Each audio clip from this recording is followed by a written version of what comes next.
तो आप यहाँ बाजारों में टहलते रहते हैं, सिर्फ टहलते रहते हैं, किसी को नहीं फिक्र है कि लाओ थोड़ा देर कुछ सुने, हमें क्या बताया जा रहा है ताकि हमें उससे कुछ नसीहत हासिल हो सके मुसलमानों। तो ये समझ लीजिए बाजार में टहलने का हुक्म कहीं इस्लाम में नहीं मौजूद है बेजरूरत। जरूरत के तहत बाजार में जाएं और अपनी आंखों को झुका करके रखें, ये हुक्म शरा आपके लिए है। अगर आप आंख उठाकर गौर से किसी गैर मुहर्रम औरत को देखोगे, इसका जवाब देना पड़ेगा। और एक बात याद रखो मुसलमानों, हम अगर अच्छे नहीं हैं और फिर हम ये उम्मीद करें कि हमारी औलाद अच्छी हो जाएगी, तो ये हमारी सिर्फ और सिर्फ खाम ख्याली है मुसलमानों। यहाँ पे ज़्यादातर लोग बिहार के मौजूद हैं। मैं चंद दिन पहले मैं बिहार सफ़र में था और जुमा की मस्जिद में जबरिया लोगों ने मुझे खिताब के लिए खड़ा कर दिया। मैंने कहा था सीवान के मुसलमानों से, और आज इस उर्स में मौजूद हर मुसलमान से बता रहा हूँ कि आप अपनी औलाद को अगर जायज़ कमाई खिलाओगे तो आपकी औलाद नेक होगी, और गैर जायज़ तरीके से आप कमा करके अपनी औलाद को सोने चांदी भी खिला दो ना, तो याद रखना वो आपकी वफादार नहीं हो सकती।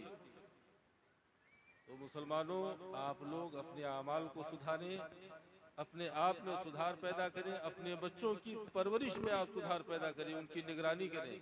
ऐसा ना हो कि मालूम हुआ हम तो पैसे कमा रहे थे, हमें वक्त ही नहीं मिला कि हमारी औलाद क्या कर रही उसे देखें। तो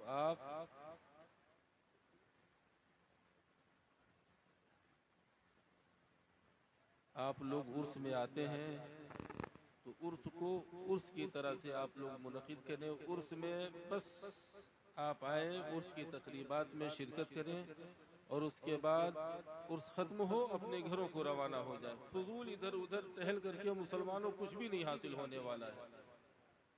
और हम उर्स में अगर जाते हैं तो हमारी ये नीयत होनी चाहिए कि हम उर्स में चलेंगे, हमारे उलमा जो कुछ भी बताएंगे हम उससे सुनेंगे और उस पर अमल करेंगे, और साहिबे उर्स के फैजान से अपने आप को माला माल करेंगे।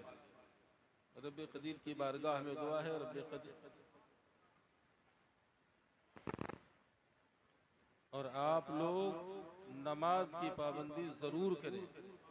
अगर